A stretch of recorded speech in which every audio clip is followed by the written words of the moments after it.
Welcome along to Silverstone, everybody, the home of the British Grand Prix. We've got coming up for you the first of our races of the weekend, round 13 of the 2023 Hagerty Radical Cup UK, that's already making its way out onto the circuit. It's a cloudy day, it's certainly blustery here at Silverstone, and that might just affect the cars as they head around this 3.6 mile circuit. Now, this race that's coming up is a 30-minute race that we've got for you. We will see a further couple of races taking place over the course of tomorrow, and it was a very changeable weather conditions in qualifying. It started belting down with rain over the course of the first few minutes of their qualifying. There's still a high percentage of a chance of rain now, 47% chance of rain. You can see just how breezy it is. So when those clouds do come, they drop their contents and disappear very quickly, which means that we could go from dry to wet and back to dry again potentially over the course of the 30 minutes that's coming up.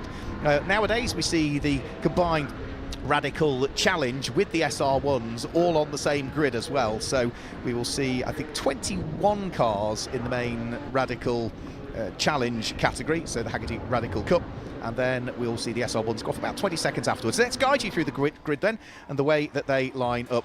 Pole position goes the way of the number 53 car of Ben Caisley, and alongside is Hector Hurst, with row 2 of the grid being Chris Preen and former runner-up in this championship, Jason Rishover.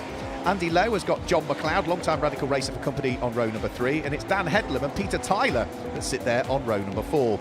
The 5th row of the grid sees Mark Williams line up alongside Jack Tomlin, and then row 6 of the grid is Jacek Jalonka and former World Superbike champion, which is Sylvain Guintoli. The next row of the grid is Hayden Chance and Alin Geshev. And then after that, we see the man who's been racing Radicals largely in Canada and North America, Austin Riley, line up alongside Amir Faisalim. Jack Yang is rejoining the championship on row number 9 alongside Rob Greenwood, with Wesley Fongini and John Davis lining up on row number 10.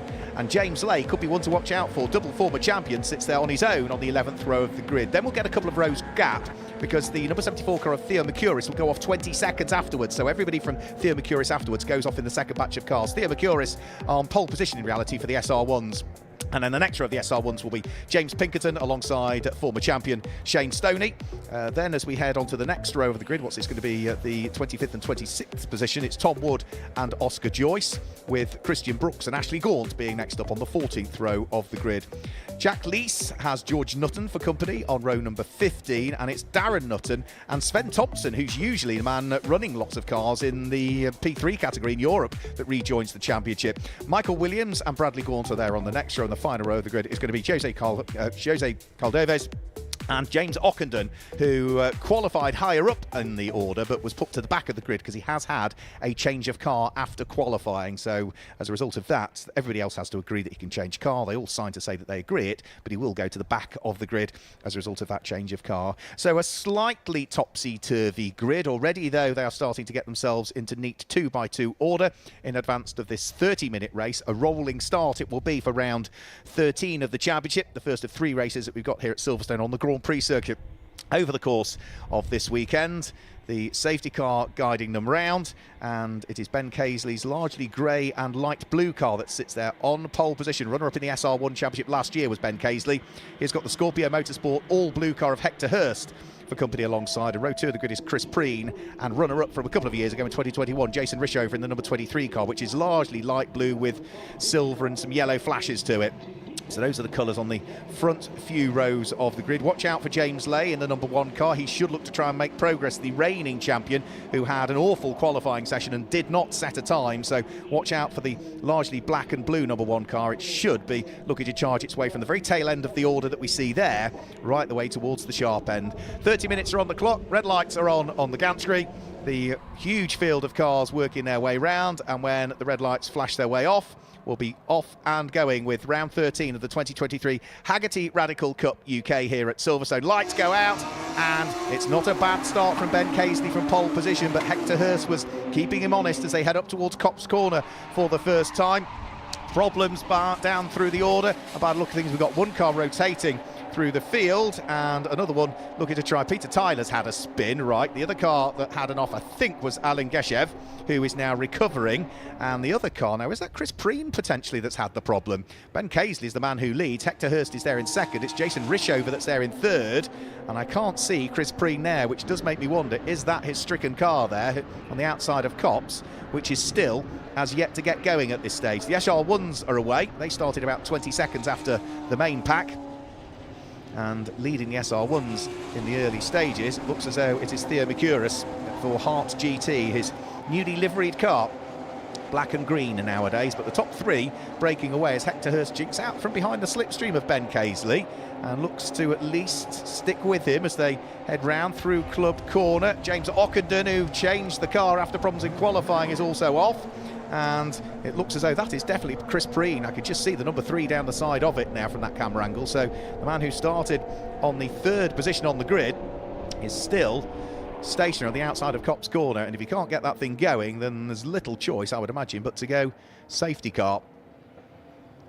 So for the moment, the race still continues as is, and we have had a change for the lead of the race. And are we going to have a change? Oh, right, okay, they were all reacting to the safety car coming out at different points there. So I think Jason Rishover thought there was an opportunity to overtake, but that's because Hector Hurst had lifted off for the safety car. And Hector Hurst, I think, probably also managed to get through and ahead of Ben Casely, because Ben Casely reacted to the safety car a little bit quicker than the rest. So they've sorted themselves out, some inadvertent, I'm sure without question, overtaking, but they've all corrected the small errors. The difficulty is, at first lap, you know, you're focusing on what's going on, and the safety car boards maybe just out of sight for some drivers whilst they were running side by side with others, but the order does remain the same. Ben Casely looked as though he'd lost the lead, but Hector Hurst has allowed him to take it back, largely because of, yeah, probably being unsighted when the safety car boards came out.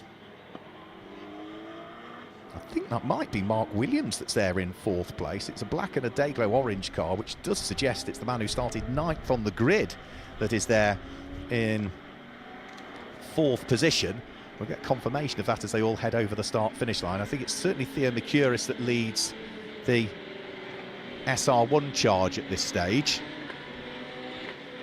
A couple of cars out there with no working transponders, one of which is James Lay, the man that we were trying to keep an eye on as to how he was carving his way through the order. And it is Mark Williams who's up there into, I think, what is 4th position. So Ben Casely leads. Hector Hurst is 2nd. Jason Rishover is 3rd. Mark Williams is 4th. Hayden Chance is up to 5th from 13th on the grid by the look of things, so it's been a brilliant first lap from him. 6th position is going to be the first of the Headlam family, which is Dan Headlam. And then it's going to be Jacek Zielonka ahead of Sylvain Guintoli, John McLeod and Jack Yang, who is up from 17th to 10th, so it's been a good start from Jack Yang. And then for the SR1s, leading the SR1s is car number 74, which is Theo Mercouris, his black and green car. He sits there in 20th position. And 2nd in the SR1s at the moment is car number 33, which is one to watch out for, James Pinkerton, double former SR1 champion, running in the invitation class for this weekend. But James was the SR1 category champion back in 2018, and he won it for the 2nd time in 2020, James Pinkerton. So he's going well. And who's 3rd of the SR1s? It's Tom Wood, car number 20 at the moment, Tom Wood, who is being run by the students at the University of Derby. So that is the top 3 in the SR1 category at this stage. In fact, I think the leader of the SR1s is just coming up towards our camera at Stowe now, is it? Yes, it is. Yeah, the black and the green car of Theo Mercouris, and then the black and the day-glow green car that sits behind car number 33, which is James Pinkerton. So hopefully it won't take long to get Chris Preen's car out of harm's way. There was another car that came into the pit lane at the end of the first lap, which is car number 22, Andy Lowe. There is Chris Preen's car now being dragged out of harm's way by the CC recovery units, who provide a lot of breakdown recovery services, not just at Silverstone, but most national circuits. You can see them busy working away. In particular, the likes of Cadwell Park and Silverstone, Alton Park as well, we see them at regularly. So lots of weaving being done to try and maintain the temperatures in the control Hankook tyres that all of these cars run. Cars are permitted to use a maximum of 6 dry weather tyres over the course of a weekend, so that is qualifying and racing. If we do have some inclement weather, there's no restriction on the amount of wet tyres that you can throw at it over the course of a weekend. So they might have bolted on wet. Certainly some of them did for parts of qualifying this morning, which has probably then meant that they've kept their slicks, their first 4 slick tyres of the 6 that they can utilise, fairly fresh for racing. But when you've got 3 30-minute races over the course of the weekend, it's a busy weekend, as is ever the case in the Hagerty Radical Cup UK, which for this season also supports the British Touring Car Championship at a couple of rounds. We saw them supporting the British Touring Cars at, I think it was Snetterton and Alton Park, the 2 previous rounds that we've had. So safety car lights are off. We're about to get things underway. It didn't take long to get Chris Preen's car out of harm's way, so Ben Casely will decide, the runner-up in the SR1 Championship for last year, when he wants to get things going. Hector Hurst looking to go with him, Jason Rishover, Mark Williams, all absolutely together. Mark Williams is almost overtaking Jason Rishover. They are so close to each other, and at what point is Ben Casely going to go for it? By the look of things, he has left it very late on in the lap to go for it. Safety car is in the pit lane. We get the race back underway with 23.5 minutes to go. But Ben Casely left that a long time before he put his foot down. And has that compromised him? No, not at all. It's a good restart from Ben Casely. All of the SR3s and those that run in the main Hagerty Radical Cup, you can see have got orange flashes towards the end plates of the rear wing. Different colour on the SR1s. That's how at distance you can pick out the 2 respective classes.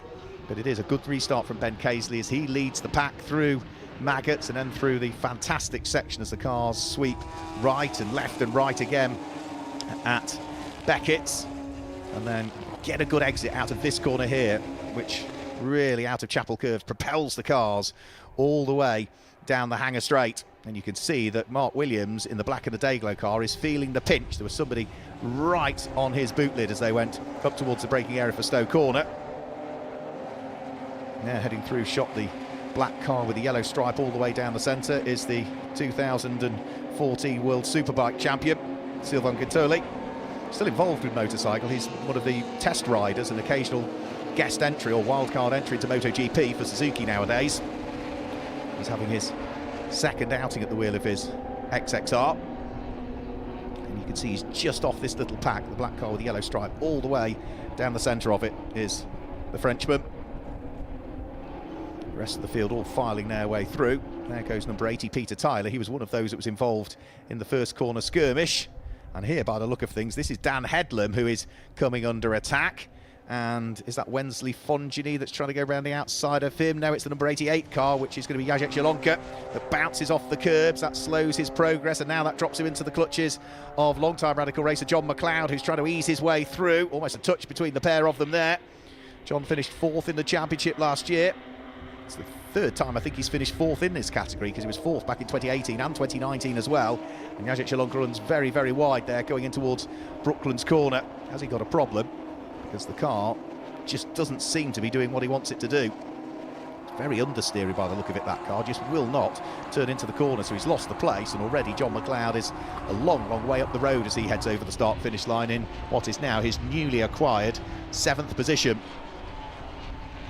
21 minutes of the race to go. The leader of the SR1s is still Theo Mercuris at this stage, and starting positions of cars will be investigated after the race, is what I understand. One of those is the number 88 car of Jacek Jelonka. That will be the restart after the safety car, and also car number 77 has a question mark hanging over it, which is Alin Geshev. So those 2 cars, their starting positions are going to be re-investigated at the end of the race, so there'll be no decision taken while the race is on. It'll be a subsequent, if it's deemed to be in the incorrect position, there'll be a penalty that will be added post-race. What that will be, I simply don't know. Probably, one would have thought, a 10-second penalty. Good squabble amongst the SR1s here, heading down the Hanger Straight. Now the multicoloured car that's trying to jink out is Oscar Joyce. Oscar Joyce is trying to squeeze his way through and ahead, and I think he might do it here. And the car that he's looking to try and get through and ahead is Christian Brooks, I think. Christian Brooks running very wide coming out of Stowe Corner. And then Sven Thompson in the orange car isn't too far away. So good to see Sven back in the championship, being run by DW Racing, not Nielsen Racing, which is his own team that he runs, who largely race in the European Le Mans series in the 3 category, if memory serves me correctly. But a difficult season really in Europe. Good to see Sven back in the championship. There's number 45 as well, which is George Nutten. He is running in 27th position at the moment. And Darren Nutten is running in 29th, the second member of the Nutten family. And is George going to be able to squeeze his way through? Trying around the outside at the loop, he is. Jack Lees is going to run him a little bit wide if he's not careful. And George Nutten is going to have to back out of this one here. Otherwise, he'll get run out wide coming out of Aintree. They are still together. They've got one of the quicker SR3s edging their way past the pair of SR1s. The new Radical SR1 XXR making its debut here at Silverstone this weekend. As ever, Radical making sure the brand always moves forward with some changes to the latest iteration of the SR1, and certainly for the drivers as well, focus on extending the period between engine refreshes as well. So I think it's an extra 25 hours now between refreshes, which makes it ever more affordable to run the new XXR specification. Back to the leaders of the race. Now the lead trio have certainly broken away. Ben Casely still with the car of James Lay, not that far behind. James Lay has just set the fastest lap of the race as well. Remember, he's come from 21st on the grid, James Lay. Haven't seen much of it because we're focusing on some of the other squabbles going on. I did say watch out for him, but the reigning Radical Challenge champion and the 2021 Radical SR1 champion is on his way here, and he's edging ever closer. The lap time from the race leader Ben Casely was a 2 minute 6.1. It was a 2 minute 6.0 from Ben Casely. There's Hector Hurst, who's now down into 3rd position, but still going well at the wheel of the number 35 car. But for James Lay, brilliant drive from, well, what was the tail end of his grid. So all the SR3s started about 20 seconds ahead of the SR1 category. So 21st on the grid, up to 2nd, fastest lap of the race, and closing in. Now in terms of the championship, 40 points for a race win, 35 for 2nd, 30 for 3rd, and so on it diminishes. Obviously, some of the cars, the likes of James Pinkerton, that's running in the invitation category, aren't eligible for championship points. There is also an extra point for pole position and an extra point for fastest lap as well. So Ben Casely pressing on, using all of the curbs and a little bit more. He's about to come over the start-finish line. This is lap number 5 completed. New fastest lap of the race for Ben Casely, 2 minutes 5.396. So he extends the lead advantage up to 1.3 seconds between himself and James Lay, albeit James Lay a few seconds later comes over the start-finish line and he sets the fastest lap of the race. So 2 minutes 4.897. The lead advantage didn't stretch, it actually came down by half a second. A further 2.3 seconds back is the car of Hector Hurst. Jason Rishover, I think, has now been overtaken by Mark Williams, and Jason Rishover needs to watch his mirrors because he's got Hayden Chance starting to bear down on him. Hayden Chance, though, has got his hands rather full, though. He's got John McLeod sitting in his slipstream as they head down the hanger straight. John McLeod jinks one way, jinks the other. He's getting squeezed by Hayden Chance. The door is open, though. He's going to try and stick his nose through. Hayden Chance gives him racing room, but then runs a little bit wide on the exit as a result of that. So place gain for John McLeod. Hayden Chance tries to fight back in towards the braking area for Club. Can't quite make it stick, and all of that has just allowed Jason Rishover to breathe a bit of a sigh of relief and pull away a little bit more now in 5th position, having lost out to Mark Williams, who took 4th place away from him a couple of laps ago. So along the Sir Lewis Hamilton straight they go. John McLeod, Hayden Chance. Then it's going to be Dan Headlam at the wheel of the white and the red number 5 car, and then Dan Headlam will have behind him Jack Tomlin at the wheel of the number 60 car.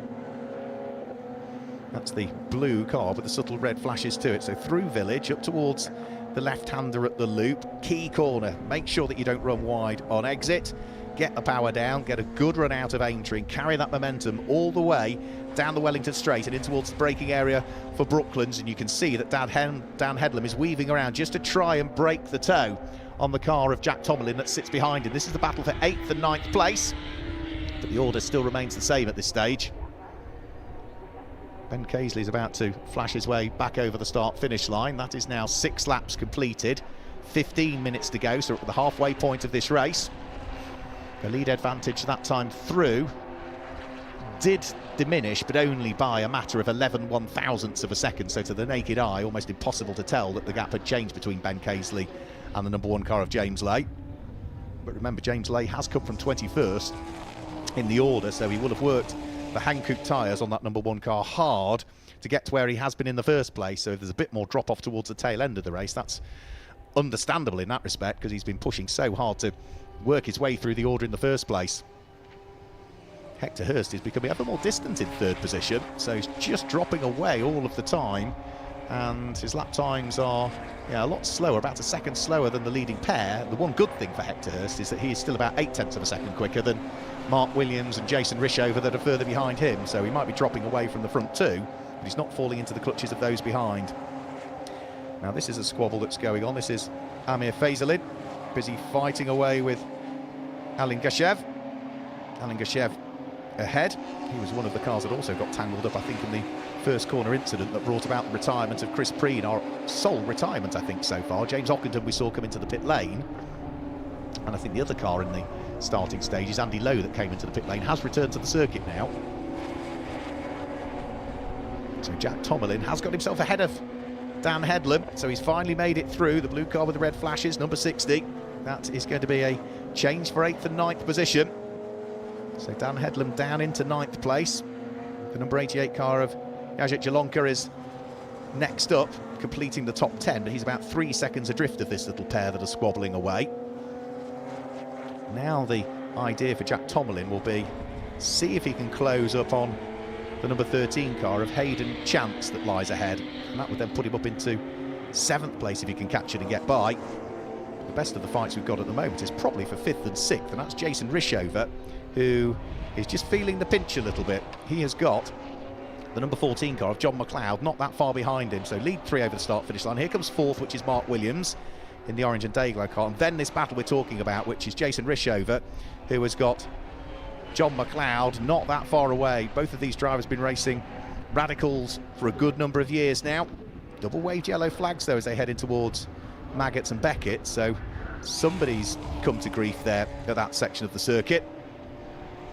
So they just need to ease off, slow down and respect the yellow flags in case there's some marshals working trackside, and then when they get out of Chapel they will pick up the green flag and should be able to accelerate flat out once more down the hanger straight. Now John McLeod's getting a bit of a toe off Jason Rishover, but he's just too far away to close up sufficiently, so not quite as close as he needed to be. He needs to close up by at least another 3, 4, maybe 5 car lengths at this stage. With 12 minutes to go, he's got time in which to do it. Onto the brakes, through the tight left flick at club, and then feed the power in. Should be flat out at this point now. Grab that second apex, and there, by the look of things, that is a problem for Ben Caisley. Ben Caisley has lost the lead of the race, I'm afraid. So Ben Caisley, who looked reasonably comfortable in the lead, all of a sudden now is no longer leading it. He was 1.3 seconds adrift, was James Lay at the beginning of that lap. But Ben Caisley just eased things off and pulled out of harm's way on the straight, and I think just allowed James Lay to edge his way by. So maybe James is running in the invitation class for this weekend. Let's just have a quick look and see. There was no mention of that on the grid. There's no mention of that on the entry list that I can see. It does make me wonder, yeah, if James Lay is running in the invitation class, then why does Ben Caisley want to put himself under that pressure? Now this is Hayden Chance, who has been caught by Jack Tomlin, so this will be for 7th and 8th position. The number 13 car of Hayden Chance, the blue number 60 car of Jack Tomlin, with still a third of the race to go. We've still got Jason Rishover trying to fend off the aspirations of the green, the Dayglow green and white car of John McLeod. Both of them run wide on the exit of Copse Corner. You can only do that so many times before you'll pick up a penalty. No suggestion as yet that cars are being shown black and white warning flags. If you run wide beyond the circuit limits, first time it's a freebie, the second time you get a black and white warning flag, the third time it becomes a penalty, and if you keep doing it, the penalties become ever more draconian. So Jason Rishover from John McLeod. Hayden Chance in the black and metallic green car has got Jack Tomlin firmly in the slipstream as they come down towards the bottom section of the Stowe straight. Jack Tomlin pulls out from behind. He's going to try and maybe get a better exit coming out of Stowe Corner. Cut back on the exit is C. He's in the dirty air of the car ahead. That's the problem. And the Radicals are very aero-dependent cars. You get so close to the car ahead, you'll just overwork the tyres on the car, and then the car starts to drop away from you, and you have to fall back from the car that you were chasing and mount another charge for it. And maybe that's what Jack Tomlin is just feeling there. Past the wing. This is the Grand Prix start-finish line that they're on now, whereas we're using the National Heritage pits for this weekend, which is the old Grand Prix start line. Jason Rishover still in 5th place. Ben Casely has now dropped to 4th position. All is not well for the number 53 car. The lap times have dropped off, and he's come into the pits. So Ben Casely has come into the pits at the end of that lap. The man who qualified on pole position and was half a second quicker than anybody in qualifying into the pits, as Jack Tomlin now draws himself alongside Hayden Chance. Outside line now as they get up towards Brooklands, so this would be a good overtake for Jack Tomlin if he can get it done. He's going to have to go all the way around the outside at Brooklands to then try and get the inside line for Luffield, but that's not quite going to work. Hayden Chance for the moment hangs on to the place, that being 7th. Feed the power in again as you come out of Luffield. Be careful not to run too wide beyond the curb line. Start to build the speed again. Not really an overtaking spot at Cops Corner in these cars. Doesn't stop John McLeod just weaving his car around in the mirrors of Jason Rishover to try and put him off. With 8.5 minutes to go, though, he's not as yet really been able to work out the best opportunity to try and pick up on 4th place from the number 23 car of Jason Rishover. And we've got a 5-second penalty that's heading in the direction of the number 9 car. That will be John Davis for DW Racing. That must be something to do with track limits, one would have thought. So here's the first of those to pick up a 5-second penalty. How much is that going to affect his position? Well, he's running down in 19th position at the moment. Add 5 seconds to that, and John Davis is going to lose at least one. Yes, 2 places, I think. 2 places, dropping down to the bottom of the top 20. And by the way, just think about what's going on in the SR1s at the moment. It's still the number 74 car of Theo Mercuris that leads the SR1 category. And he is quite comfortably leading that at the moment by around about 5 seconds from the number 33 car of James Pinkerton. So that's the black and the Dayglow green car of Theo Mercuris that leads the SR1s. 7 minutes to go. James Lay, remember, from 21st on the grid, leads the race, and to the tune of nearly 5 seconds now from Hector Hurst in 2nd place. And off and into the gravel, I'm afraid. It's our visitor from North America. Austin Riley is off in the Tim Gray Motorsport car, so that's the former Canadian and North American Radical champion that's out of the race.